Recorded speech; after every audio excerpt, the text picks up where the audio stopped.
Thanks, Sam, and good afternoon, everybody. Thank you so much for coming. On behalf of all the writers who will be reading their work today, I want to acknowledge that we're on Whadjuk Noongar land and we would like to pay our respects to elders past, present and emerging. And we also want to acknowledge that there's absolutely amazing works by Indigenous artists in this exhibition. We've found them very inspiring. This is the second Curtin Writers Respond event, and once again we're very grateful to the gallery, the artists in this wonderful exhibition, and to Samantha for giving us this opportunity to do this reading. We did a similar reading in February responding to Abdul Rahman Abdullah's Everything is True exhibition, and I'm delighted that some of that creative writing is now featured in the latest edition of Westerly Journal and some more on their editor's blog. For this response today, we're partnering with Semaphore, a WA-based newsletter and publication which focuses on the role that writing plays on the presentation and consideration of art from Western Australia. Kelly Fliedner, one of the two editors of Semaphore, has joined us and will be reading for us today, and we hope to see our writing published in Semaphore before too long. So thank you, Kelly. For writers, the idea of an archive and an alternative archive is inspiring. Like visual artists, writers often draw on archival material and then may find their own work forming part of an archive. We also recognise that archives are profoundly political, influenced in their construction by power and certain ways of understanding the world. And archives are critiqued, revisited, adapted or challenged. Alternative archives are created and they too may be contested. In this way, both archives and the metaphor of the archive are generative for scholars and writers. Aware of these larger issues, of the complexities of an alternative archive of regional art, nonetheless, most of our readings today focus on an individual artwork and tell of a personal response to that work. The images and objects here have triggered new perspectives, stories and memories, and we hope that our readings will do the same for you. The writers will be reading their own work to you. As well as Kelly from Semaphore, we have Curtin staff and alumni from two schools, the School of Education and the School of Media, Creative Arts and Social Inquiry. And a number of the readers have lived or still live in a regional area of WA, or in one case, regional USA. So the first reader today, please let me welcome Dr. Christina Chao to the podium. Christina has a PhD in Art History and Media Studies and is currently a lecturer in the School of Media, Culture, Creative Arts at Curtin. Thank you, Christina.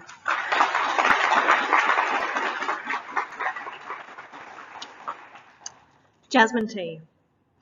There is a neglected tin of sunflower jasmine tea in my mother's kitchen that has been sitting next to the kettle for decades. My mother drinks up to 9 cups of English breakfast tea a day, but rarely breaks out the jasmine unless prompted by someone else. I haven't thought about the tin until coming to the Alternative Archive exhibition and seeing one painted in Ellen Norris's The Tin Heads. I realise now that it's likely that we've kept this tin for so long because it must have some significance in our family. The few objects that has been kept in the house, post-empty nester and pre-downsizing for my mum, includes a pepper mill that she stole from a restaurant in her 20s as a nursing student, a cabinet that my brother made in Year 11 woodworking class, a rocking chair that she nursed her children in, and also this tin of jasmine tea. Surely it must be one of the few markers of my dad's presence in our past. I can't believe that I don't know how it came into our home. Even though it's one of the most common brands of Chinese tea, I've assumed all this time that it was bought and kept by my dad on our only family trip to Hong Kong when I was 2. A sentimental connection to home while tucked away in Albany, thousands and thousands of kilometres away. I assume also too this is perhaps why we've painfully kept the tin and rarely drunk the tea. The tin is a reminder to keep in touch with friends and family in Hong Kong, even though he died over a decade ago, and he rarely connected with them anyway. A marker of a broken lineage and a reminder that any connection is now up to us to make. Not long ago, I used to fly to Hong Kong twice a semester to teach media studies. This commute was also an opportunity to meet my extended family and get a crash course on our painful family history. Scanning over a map of Hong Kong and the archipelago that surrounds it, I couldn't help but notice that my name, Chao, was written in English and used for island on the map. My students politely explained, "No, miss, it looks that way because of the translation, but Chao does not mean island in any way.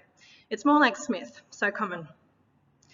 Today, that tin of jasmine tea still sits next to the kettle, 2/3 full. I told my mum that I was writing about a painting of a tin that looks exactly like ours. And I asked, "What's the story behind that tea? Is it from Hong Kong? Did you buy it on a family holiday with Dad?" My mum replied, "There isn't any story. I just bought it once when we were in Perth and we've kept it, but we don't drink the tea." Thank you.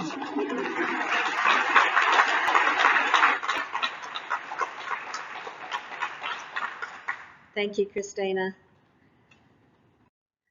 Our next reader is Rosemary Sayer, who's a former journalist. She's written and published 3 non-fiction books and is currently adjunct postdoctoral fellow at Curtin University.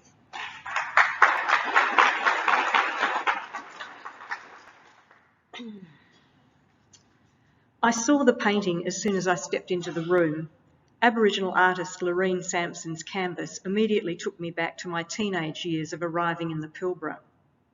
I saw her vivid salt ponds through the oval window of a plane when I was circling the Karratha airport for the first time, about to land and undertake the start of a new life. I felt the churn of nausea in my belly and my clammy hands at the remembered sense of unknowing, contrasted with a great appreciation for a land that would come later. As I looked at the painting, the two feelings rubbed up against each other like two hands trying to get warm. The land would become my home, a place of belonging. But the first time I saw it, I was bewildered and just a little bit frightened. For the late Loreen Sampson, whose family insisted her work still be hung in this exhibition even after she passed away, capturing her traditional land on canvas became her life's work in Roban, close to Karratha. I swapped my aisle seat with my mother so I could look out the plane window. The flying had been smooth, but for the last hour she had been sighing and quietly saying, "No," under her breath, in the hope that I wouldn't hear. What was out there? I looked through the oval and saw a red sandy desert for as far as I could see. I saw what looked like gullies where water may once have run. I closed my eyes and made my vision go blurry like it did when I forgot to wear my glasses, and now it looked like a patchwork quilt of different shades of ochre, brown, grey and black. It looked like Loreen Sampson's painting. I felt totally disorientated. 2 hours before, Mum, Dad and I had been sitting in the suburbs of Perth drinking coffee, thinking things felt pretty much like our previous home in Tasmania, our home that we had left behind. Dad had searched out new job opportunities in the Pilbara in Western Australia. Initially, it seemed to me there was nothing out there. By concentrating on the colours, I could keep the greasy ball of nausea at bay. Sitting in the row in front, Dad turned around excitedly to point out the other window as we started to descend. I dragged my eyes away to look at what seemed like white and grey round ponds. They stretched into the distance with the sun bouncing off them like lances. It was almost too bright to continue to stare. Dad happily explained it was all part of the salt mining business called Dampier Salt, located close to where he would work for the giant iron ore mining company called Hamersley Iron. Loreen Sampson sometimes painted the salt ponds spread throughout her traditional lands. I could feel Mum almost begin a panic attack. Her body began to tremble and she whispered harshly to Dad, "What have you done? It's like Siberia on one side and the Sahara on the other. Where are the trees? Where are the people?"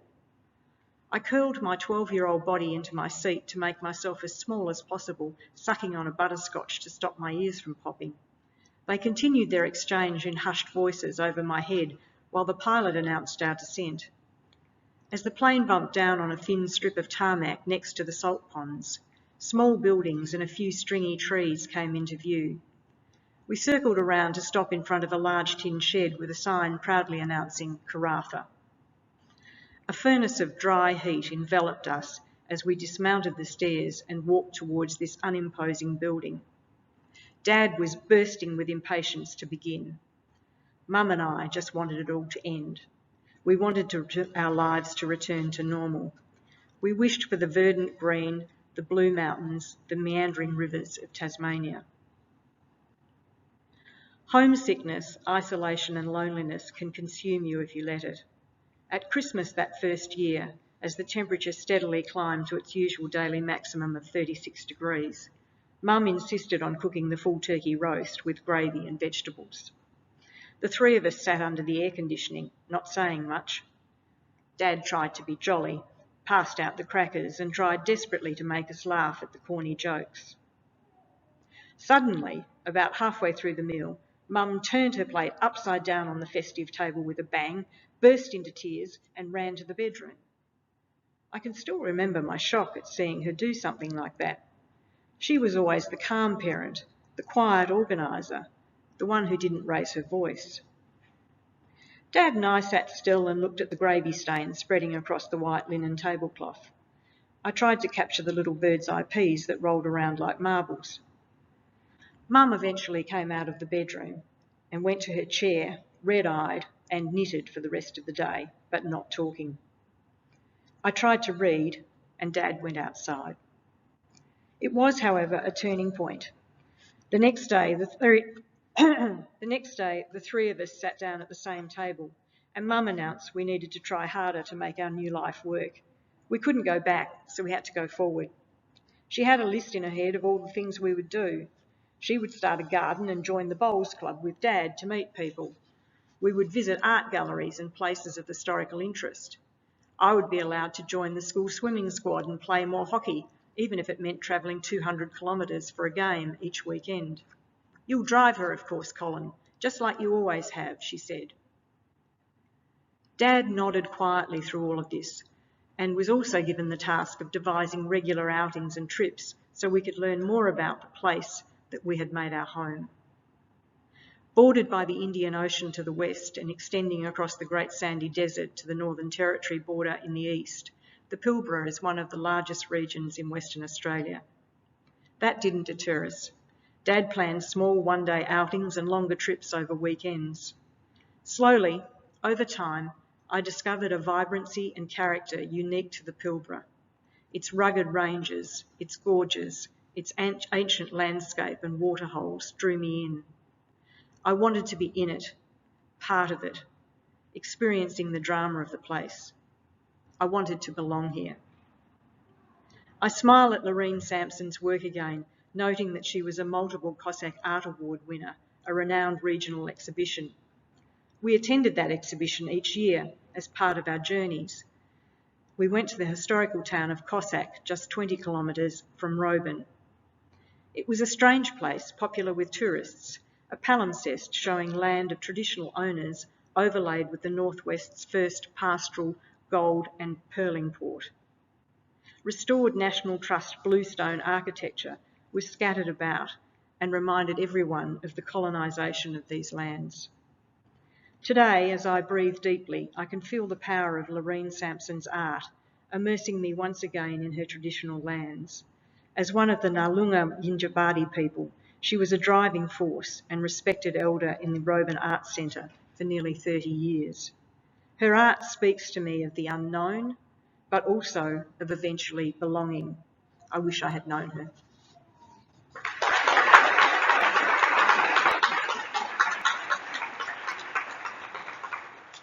Thanks, Rosemary. We move now to Susanna Castleden. Susanna is an artist, associate professor, and currently Deputy Dean of Graduate Research in the Faculty of Humanities.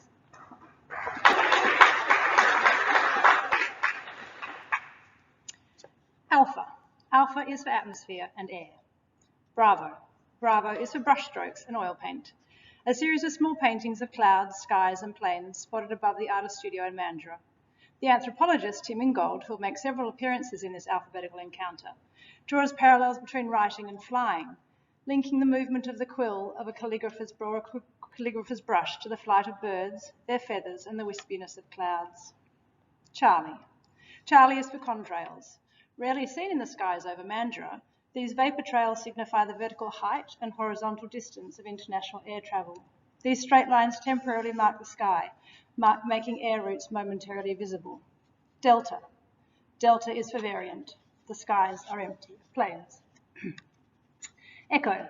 Here I'm going to link echo to shadow because echo was too hard. Ingol reflects on the shadow cast on the ground by a wire on a fence line running parallel to a meandering path. The path, made on and of the earth through the movement of his feet, he observes, is not laid over the ground surface, but rather emerges as a differential within it, whereas he notes the shadow cares nothing for the ground below and is indifferent to its variations. It somehow blends with the surface without apparently touching it at all. Foxtrot. Foxtrot is one of two dances in the alphabet. Golf. Golf is for graphite. Here I consider the powdery, silvery expanse of an elusive matter as a medium with which I created the dark, cloudy backgrounds for a recent series of artworks called Dead Tenements. Images of regional sites such as Gwalia, Pender Bay and Leonora sit on the graphite surface, dark on dark, over which I printed the correlating dead mining tenements. I like that graphite is a mineral.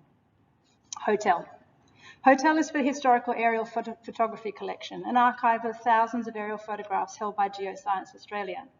The photographs, taken systematically by planes as they traverse the sky in a linear fashion, recorded land information and were used for mapping and surveying prior to the development of satellite images.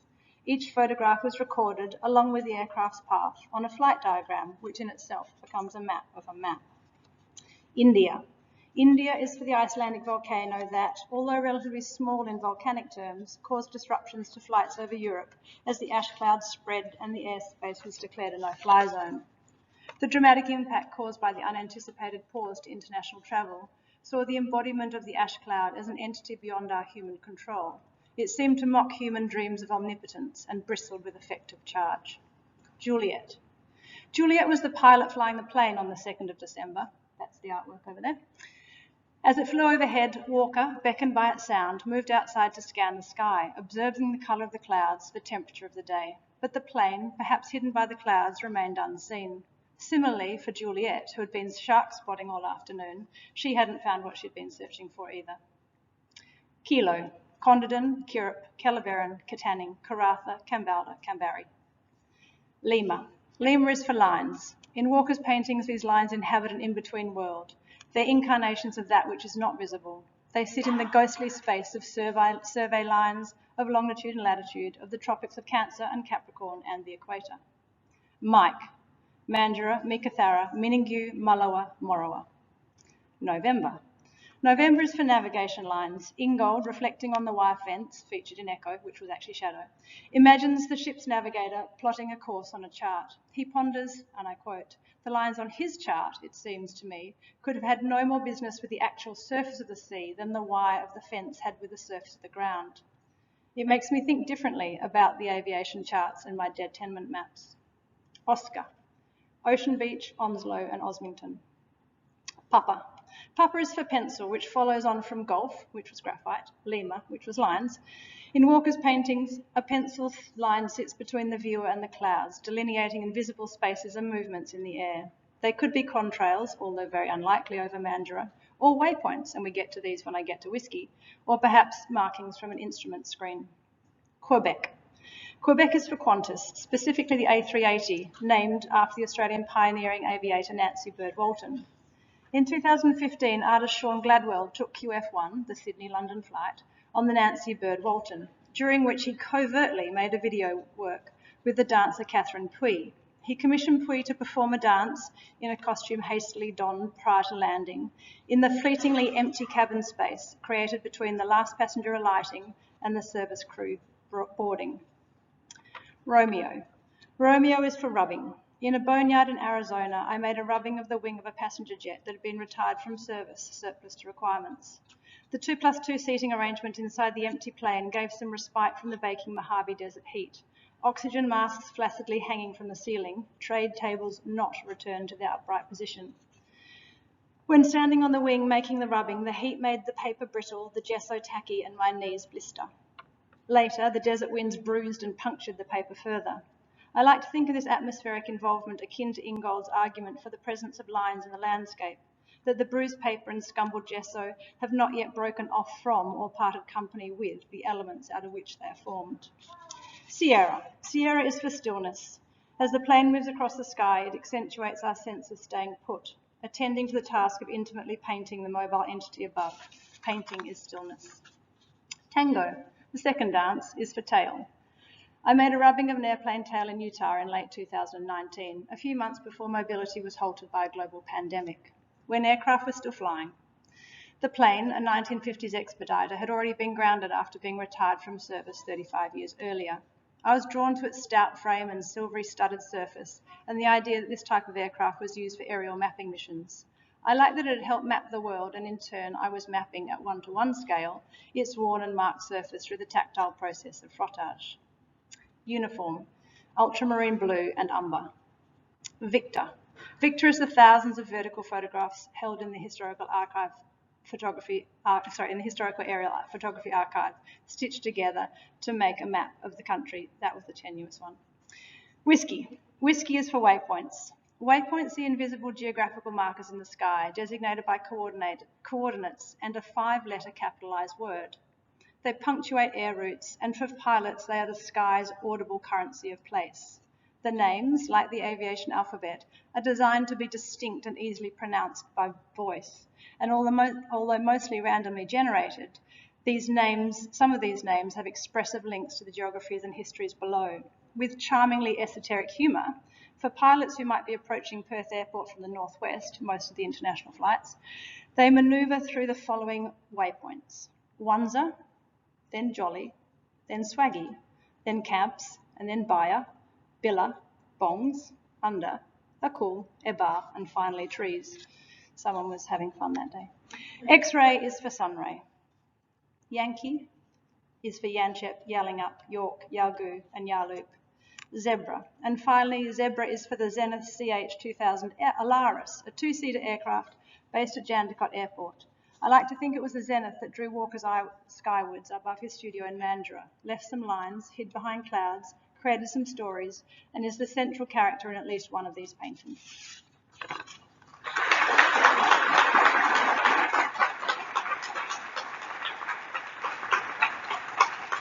Thank you. Thank you, Susanna. This, my friends, is what happens when you put a scholar and artist who's passionate about planes and show them 30 pictures of the sky and aeroplanes by an artist who's passionate about plane spotting. Our next reader is Sally Murphy. Sally is a lecturer in literacy and early childhood in the School of Education here at Curtin and a well-known and established children's author and poet.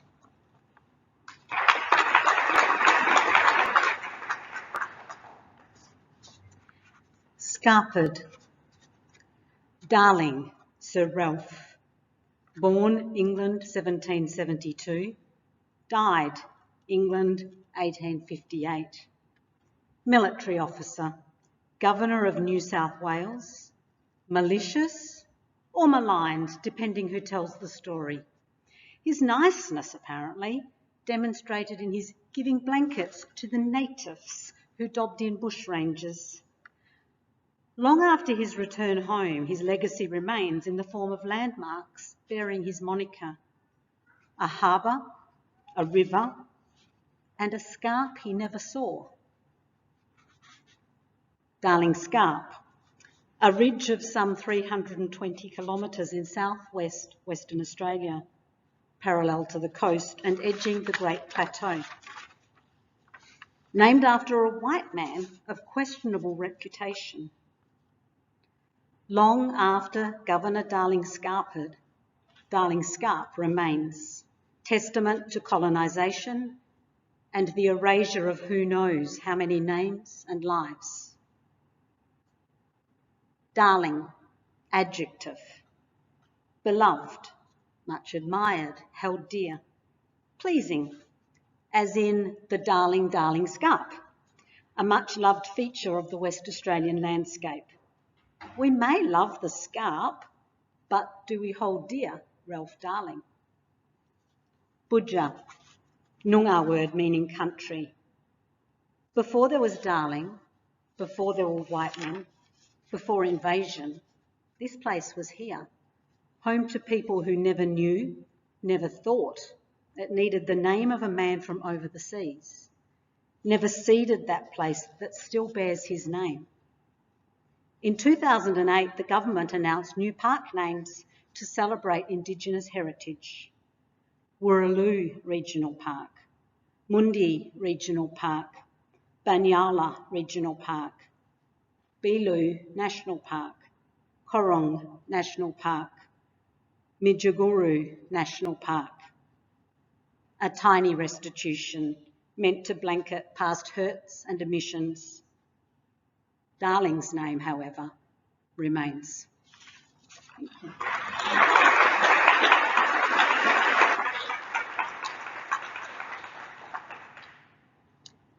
Thanks, Sally. Our next reader is Christina Lee. Christina is Senior Lecturer in Communication and Cultural Studies and Deputy Head of the School of Media, Creative Arts and Social Inquiry.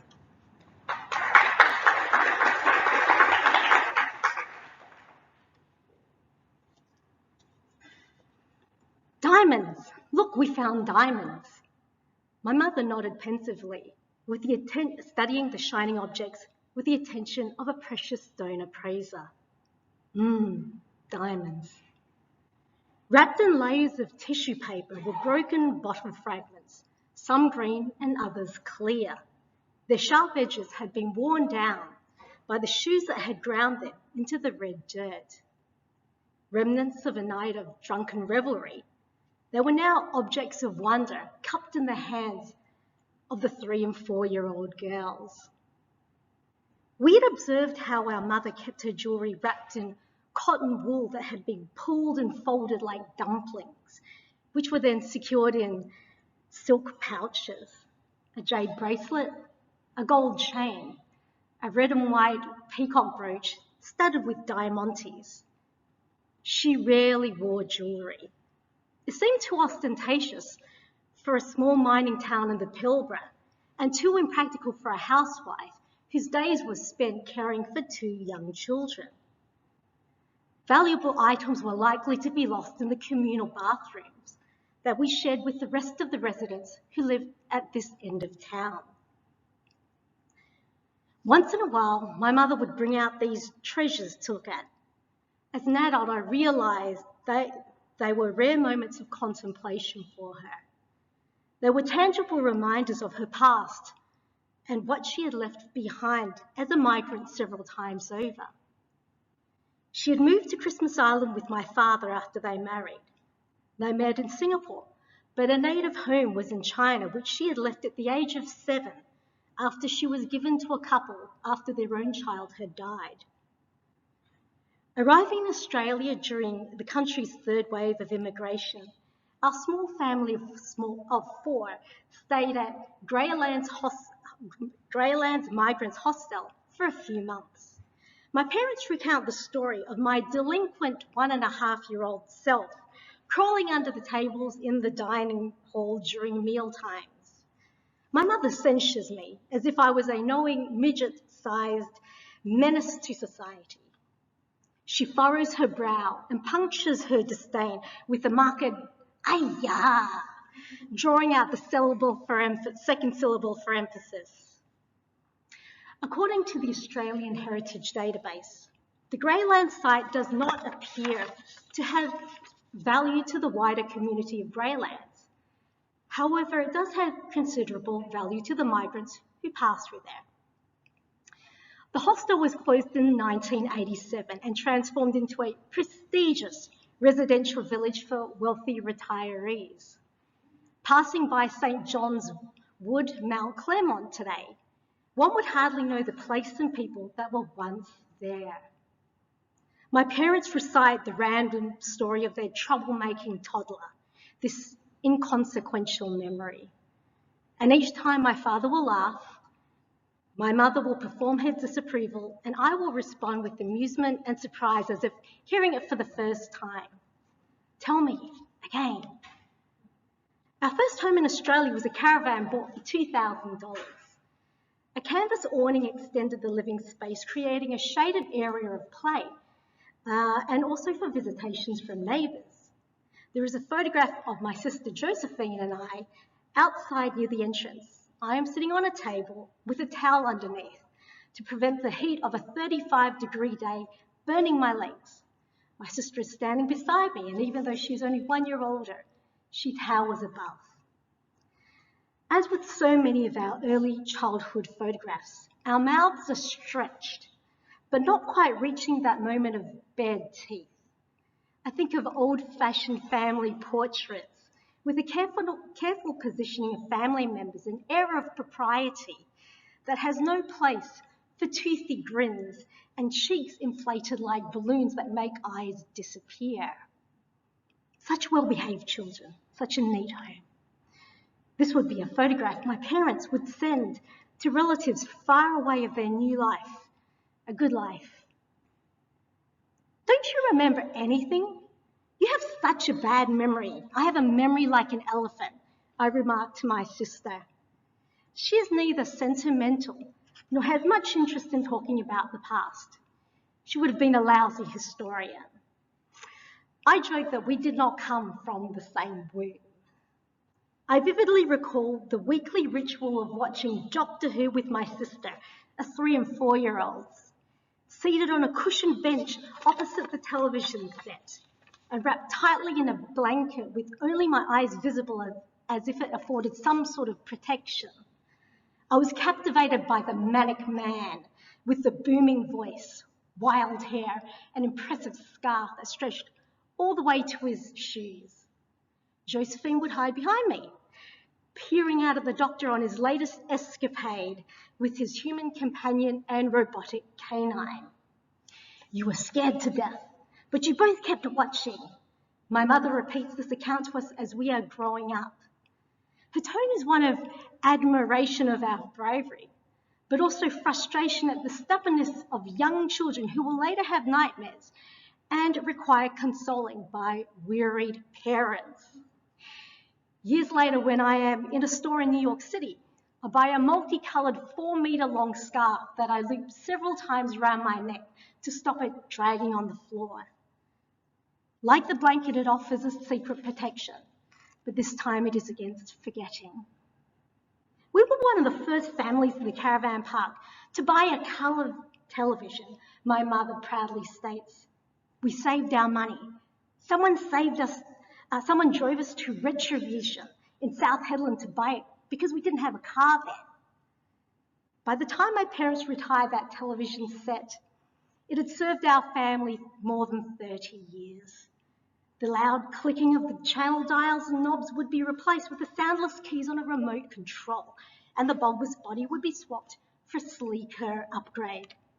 It's now sitting in landfill, along with broken furniture, food scraps, the detritus of everyday life, all the things perceived to have lost their use value, to have become pointless. As with the television set that is somewhere else now, so too is that caravan we lived in. My mother cannot recall if we sold it after we moved into a demountable house a few streets away, or if it blew away along with half of the caravan park when a tropical cyclone swept through the town. Archival photographs following Cyclone Amy showed some residents picking through what was left of their belongings after their house was destroyed. The cyclones especially brought the community together, sheltered under the roof of a friend's house, or the community centre in the shape of a geodesic dome. The dome and caravan park are no longer there, nor are the streets, nor are the people. The township itself has vanished, erased from the map and its postcode deleted from the telephone directory. After the iron ore pit was emptied, BHP Billiton saw no reason to maintain the settlement that had been home to many for decades. For the company, Goldsworthy had lost its use value. It was closed down in 1992 and razed to the ground the following year. The environment was re-landscaped to return it back to nature. But even the most fastidious of commissioning crews cannot clear everything away. I imagine construction material, lost home furnishings and abandoned items slowly degrading in the red earth and caught in spinifex clumps, now part of the Indigenous environment. Bits of broken glass, tufts of cotton wool, half of an earring set, plastic parts from a child's toy, a snapped-off television antenna. Rubbish. Worthless things to the unknowing, but totems and repositories for those who understand the loss. The traces of home are the past captured in material remnants, and are the rituals, repeated stories and remembrances carried over from then to now. Gone, they say. Gone someplace else, I say.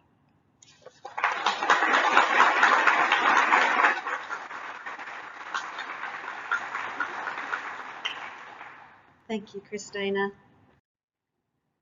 Our next reader is Kelly Fliedner. Kelly is a writer and curator interested in the convergence of critical and creative discourses surrounding contemporary art, and she's one of the founders of Semaphore, a West Australian publication about art.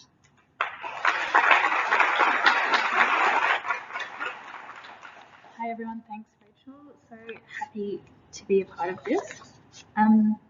My text is called Boab Tree. Every morning, my partner and child walk through Katakumba, Kings Park, and greet the day by stopping to speak to the giant Boab, Gijajumala. They state intentions, make prayers, help it feel welcome so far from its home. Sometimes I join and bring my own words. Sometimes we press our hands together and send it good wishes in silence. Sometimes we are there before the sun has risen and we're looking through a clear night sky for that late moon up high after we leave our building and walk through the park. Sometimes we are slower when the light is full and we walk the long way there through the bush looking for flowers. Now I'm here, walking through other big skies, big water, big landscapes, small details, all come here from the East Kimberley and Manjimup, from Dwellingup and and just around the corner, from salt water and fresh water, from forest and open plain, networks, connections, meeting places, watering holes, wetlands, flowers and sky, moon and mountains running with lines, trees amid scrub, floodplains and grains of sand, represented, catalogued in conversation with each other, painted and sculpted, walked over country before and beyond reach of indexing and collection. Here, there, we have Sarah Mill's wax ghost gums, Jan Gundula Griffith's flowers stretching their necks and blooming above broad open leaves, Agnes Yambung's Armstrong's flooded Ord River in wet season, Lizzie Troop's silk tannin dyed landscapes, Tina Carmody's layered wetlands, Craig Alsop's Minjnu reserve scenes, and Lorraine Sampson's salt ponds, all intersect with ecology, with industry, with resources and extraction, with history, with people and belonging, culture and place. These works all contain, come from, remain landscapes, tell the stories of family and country, of connection to clay and earth and each other. As we wind our way through the park, following the tracks, the paths, the road, it's Makuru season and we're looking for those hiding flowers. We look hard and see some blue and purple, a hint of yellow and red. We snatch tiny petals with our fingers and cast tiny leaves on the ground. The flowers do the talking to the moon and the clouds, and then we come to Gijajumalu, near a turning circle in a car park, near other flowers and with clear sight of the Derbil Yerrigan. We say hello and we say thanks. For over 750 years, the old Boab sunk its many roots into the warm earth near Warman in Gija country. In 2008, those roots were cut and the Gijajumalu was pulled up to make way for a new bridge and a new part of the Great Northern Highway, a road that connects Perth with the Pilbara and the Kimberley. Instead of destroying the tree forever, the Gija people sent it 3,200 kilometres south along the artery who displaced it to live with other specimens, living records, documents not of here and not of each other. When we move an artwork or a tree or a person from their home place, what is lost and what is gained? Is it a type of frame or a type of translation? How else do these works ask us to look around at what is already here? How did James Walker's Mandurah skies change how I look up at mine? How does Ben Gurmal Ward's Ben River affect what I see in the churn of the Derbil Yerrigan, the Swan? How does the Boab on top of a hill in Bolu make me feel, make me notice, make me reconsider the heavy July rains? Appreciate them anew. So particular to this place, how does it persist through the translation of context? How does its presence reinforce the hierarchy of the colony, the archive? How does it question it? Archives do not need to be static, nor do they need to be removals from frontiers or peripheries to centres and metropoles, to rest in the artificial glow of a gallery that sees them as remote. Because they're not. All these objects are living and breathing, and relative to themselves and places in which they're from. They speak back to an archive elsewhere, provide an alternative to archiving as a fixed point in time. They are not the boxed remains of yesterday. Rather than a place to gather dust, they are a refuge for birds and trees and snakes, a refuge where birds, trees and snakes can inhabit, where we can consider and contemplate and reflect. They are centred in what they know and are in conversation with the present. They give the past a sense of its presence. They relate and engage with an ecology and a sense that home is to be found, walking in the morning around a boab tree.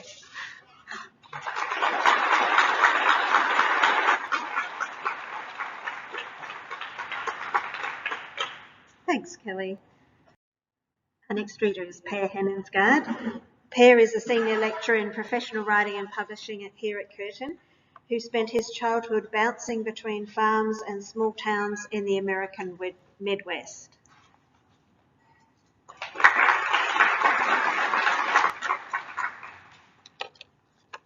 I'm just going to read a short excerpt from the piece, because I yammered on for too long. So,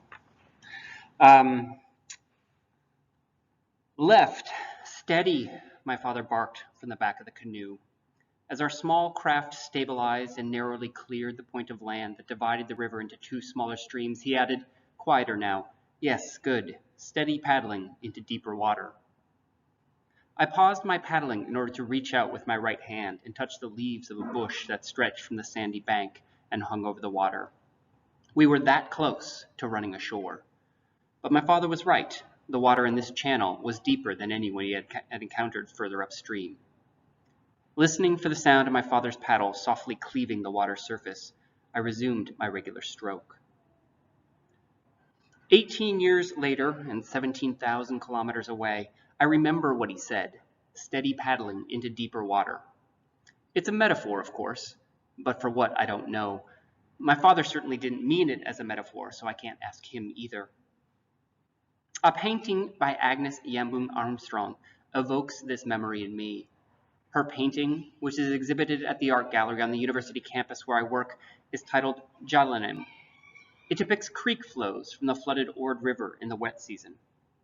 The Ord River is a 600-kilometer river in the Kimberley region of Western Australia. The river I paddled with my father was the Mississippi River, which is 3,000 kilometers longer than the Ord River and half a world away in the United States.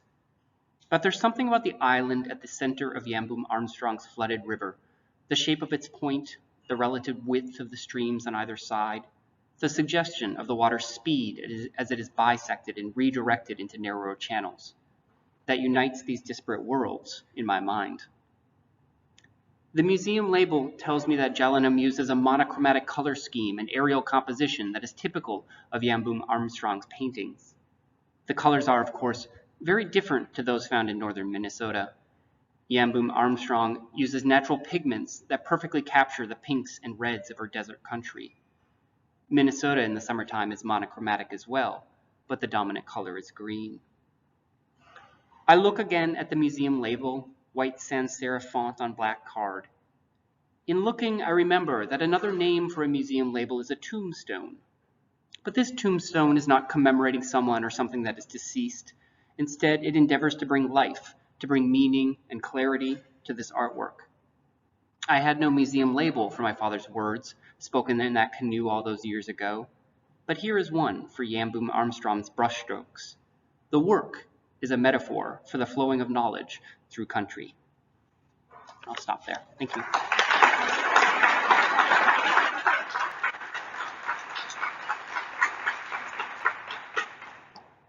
Thank you, Pear.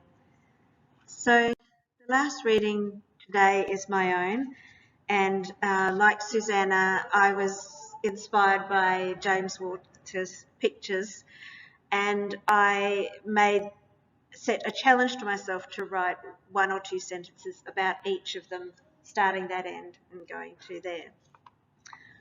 Look to the sky 30 times. Geometry flies, balletic lines sail through air.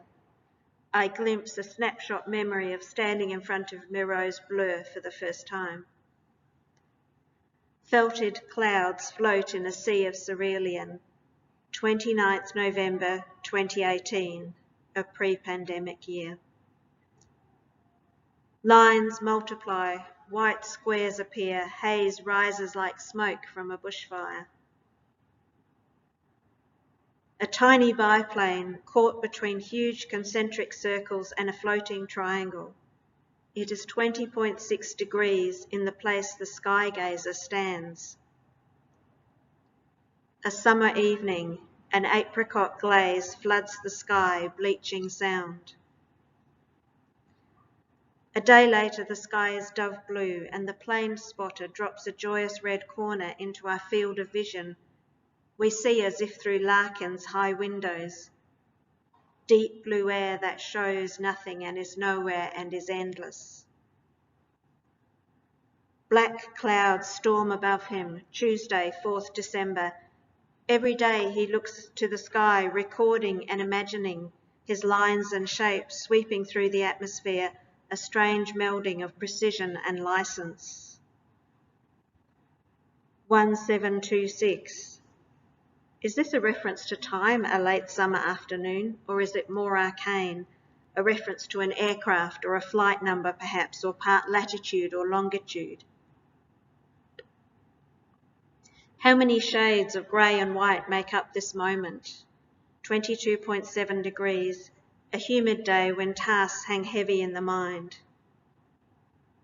A mottled sky, waiting, watching. At last, a plane hurtling through lapis lazuli, a stone taken for 7,000 years from the mines of Sarisang, Afghanistan, to create ultramarine blue pigment. Lapis fades to manganese blue. Another plane going to Albany, Busselton, Perth or Jandakot. I remember that feeling, taking off into a holiday, a business conference, a new life. Cirrus clouds more than 5 kilometres high streak through a thinking, dreaming sky. The mind wanders, follows 6 black dots like a flocking bird. A sudden change, an evocation of Kandinsky and the magic of squared circles. 14.12.18, repeated along the bottom edge, as if this date is charmed. What happened to the plane spotter on that day? Perhaps he teases us, drawing a graphite aeroplane outline in an empty sky. And then the sky is full, cumulus bubbling upwards, gathering, tension building. On the slate grey thunderstorm, the sky watcher adds many penciled lines as if to make sense of the wildness above him, white checks and the number 7 in Roman numerals. 2:15 degrees west, no aircraft spotted, the plane seeker notes. And this time he adds a small guitar hanging off imaginary telegraph wires. A stunning oceanic colour, an aeroplane and a yellow and white diving arrow. The sky gazer offers joyous play. No space this day for blue's regular association with melancholy. The figure 12, a plane ascending and white dots on a string as if for Christmas. Billowing clouds of white and steel grey. The sky behind might be cobalt blue, German for goblin or evil spirit, because cobalt binds with arsenic.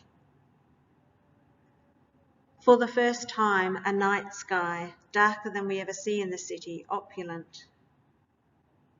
A marbled pale morning, we see the underside of a small plane, blue-bodied and white-winged like a steampunk dragonfly. X marks the spot in what Rilke once described as completely supportless blue. And then a second night, this heavier with a dark moon, as if even the plane spotter is visited by the black dog on occasions. The mood changes again, circles dance through baby blue, summoning Kandinsky and his visual chords. The numbers can appear mysterious. 1022, 27.3 degrees, 1342, a plane inside a circle. For the first time, a helicopter. How is it the Skywatcher took such care, continuing to focus to gift us such richness? 21.4, cauliflower cumulus, 1410, Prussian blue. No plane today, just slate-coloured cloud and a quilt blue sky, and flying lines, shapes, numbers, cues to the viewer. Wake up, look to the sky. Thank you.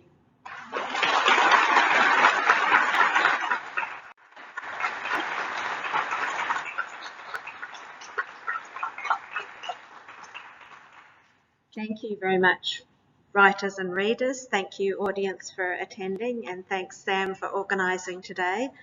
I believe we have refreshments now. Yes.